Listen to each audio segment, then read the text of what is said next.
బాలకృష్ణ గారు ఏదో నిమిత్త మాత్రం అలాగా వచ్చి వెళ్ళి ఎప్పుడు చూసినా మా ఇన్ని కేడర్ల వారికి అందరికీ నేను ధన్యవాదాలు తెలియజేసుకున్నాను.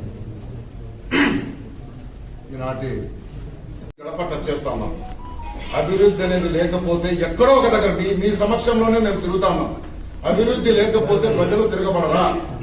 ఇప్పుడున్న చైతన్యవంతులైన ప్రజలు ఇంత చైతన్యంలో తిరగబడతారా లేదా? 100% తిరగబడతారు. ఎక్కడ కూడా ఒక్క చీత్కారం ఎదురు కాలేదు. వాళ్ళ ఇంకా అన్ని దగ్గరికి వెళ్తే మనస్ఫూర్తిగా స్వాగతిస్తున్నారు, మనస్ఫూర్తిగా సాగనంపుతున్నారు, హారతులు పడుతున్నారు.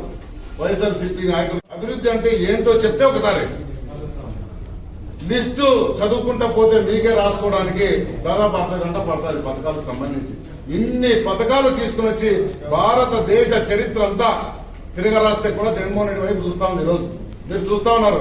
నిన్ననే అమెరికాకు సంబంధించిన వ్యక్తి కూడా ఆయన చేసిన అభివృద్ధి కార్యక్రమాల గురించి ఇది చాలా అద్భుతమైన కార్యక్రమం, దీన్ని కూడా ఫాలో ఈసారి నేను నిజంగా చెప్తున్నా, ఇది అంతర్గత విషయం అయినా కూడా బహిరంగంగా చెప్తా ఉన్నా. నేను ఈసారి జగన్మోహన్ రెడ్డి 175 కాన గెలిస్తే యావత్ ప్రపంచం జగన్మోహన్ రెడ్డితో ఆయన చేసిన పథకాలు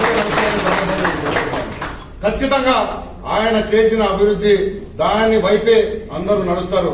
వాళ్లకు శక్తి లేకనే ఈరోజు ఇన్ని పార్టీల చుట్టూ తిరిగి ఇంత మందితో తిప్పుకొని వాళ్ళ పార్టీలో ఉండే వాళ్ళందరినీ కూడా బీజేపీకి పంపాడు. ఆ బీజేపీలో ఉన్న ఎవరైతే సీఎం రమేష్, సృజనా చౌదరి, గొనుగుంట్ల సూర్యనారాయణ ఇట్లా వాళ్ళు చాలా మంది బీజేపీకి పోయారు. తెలుగుదేశం సంబంధించిన వాళ్ళు వాళ్ళని తెచ్చుకోవడానికే అక్కడ వాళ్ళ ప్రాతినిధ్యం వహించిన నియోజకవర్గాల్లో వేరే వాళ్ళు లేరు వాళ్ళు. కాబట్టి బీజేపీ నుంచే వాళ్ళనే పోటీ చేపిస్తారు. జనసేనతో పొత్తు అంటున్నారు. జనసేనతో పొత్తు వాస్తవమైన పొత్తు కాదు. తెలుగుదేశం వల్లనే జనసేనలో పంపించి అక్కడి నుంచి కూడా పోటీ చేపిస్తారు. ఇదే తప్ప వాస్తవంగా వాళ్ళకి ఎవరికి కూడా పోటీ చేసే సత్తా ఇండిపెండెంట్ గా ఎవరికి లేదని సందర్భంగా నేను తెలియజేస్తాను. ఎందుకంటే ఆయనను 2 సార్లు ప్రజలు గట్టిగా నమ్మి ఓట్లేసినా కూడా ఏ రోజు కూడా హిందూపురం అభివృద్ధి ఎలాగుంది, హిందూపురం నన్ను నమ్మి ప్రజలు ఓటలేశారు కదా, కనీసం వాళ్ళు ఎలా ఉన్నారు అని కూడా చూడడానికి కూడా రారు. వస్తారు. ఎప్పుడు వస్తారు?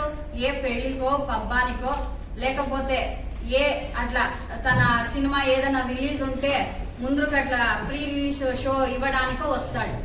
బాలకృష్ణ గారికి ఒక్కటే సూటిగా అడుగుతున్నాం, మా వైఎస్ఆర్సీపీ నాయకుల ద్వారా ఓపెన్ ఛాలెంజ్ వేస్తున్నాం. బాలకృష్ణ గారు, మీరు ఇప్పుడు 2 సార్లు ఎమ్మెల్యేగా గెలిచినారు. మీరుంటున్న ఏరియాలోనే 2వ వార్డు ఏదైతే చౌడేశ్వరి కాలనీ ఏదో మేము చేస్తున్న అభివృద్ధి ఏదో కనిపిస్తుంది.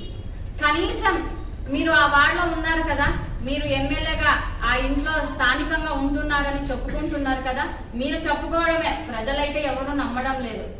వచ్చి కనీసం నేనున్న ఇంటి దగ్గర పరిసరాలు ఎలాగున్నాయి, కనీసం నేను ఏం అభివృద్ధి చేస్తున్నాను అని రండి. మీరు రండి, నేను వస్తాను. కనీసం ఆడ ఎలా అభివృద్ధి జరిగిందో ఒక్కసారైనా చూడండి. అలా వచ్చి ఊరికే సినిమా హీరో లాగా మీరు వచ్చేసేసి ఊరికే షో ఇచ్చి వెళ్ళిపోతారు.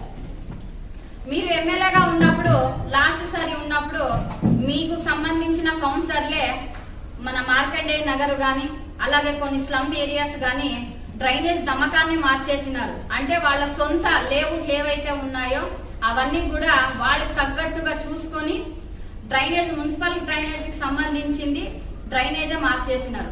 అదే విధంగా చూసుకుంటే మన గొల్లపల్లి రిజర్వాయర్ మీరు చేసిన అప్పుకి ఈ రోజు కూడా ఇప్పుడు కూడా మేము 63 లక్షలు అప్పు కడుతున్నాం. మరి మీరు చేస్తున్న అభివృద్ధి ఎక్కడ? మేము ఊరికే మేము అన్ని సీట్లు తీసుకొస్తాం, ఇన్ని సీట్లు చేసుకొస్తామని అంటున్నారు.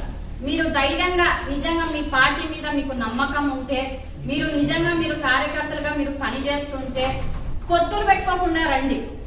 మీ పార్టీ మీద మీకు అంత గౌరవం ఉంది కదా, పొత్తులు పెట్టుకోరాకుండా రండి.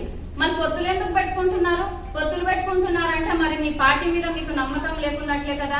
చంద్రబాబు నాయుడు గారు అంటారు, నేను ప్రజలకు అందరికీ కూడా షూరిటీగా ఉంటాను, ప్రజలకి ఎప్పుడు వెన్నెముకగా ఉంటాను, ప్రజల్ని ఎప్పుడు నేను బాగా చూసుకుంటాను. ఈయనకు 6 మంది షూరిటీ వేయకుండానే బయటికి రాలేకపోయాడు జైలు నుంచి. ఈయనకేంది ప్రజలకి ఇంకా షూరిటీగా ఏముంటాడు? ఇవన్నీ కేవలము మన వైఎస్ఆర్సీపీ ఎక్కడ ఇంకా బలమవుతుందో, ఇంకా బలపడతారో అనే భయం పుట్టుపోయింది టీడీపీ వాళ్లకు. వీళ్ళు టీడీపీ వాళ్ళు ఎన్ని నాటకాలు ఆడినా, ఇంకెన్ని పొత్తులు పెట్టుకొని వచ్చినా ఈసారి మాత్రం ఖచ్చితంగా 175 ఖచ్చితంగా ఎదుగుతుంది.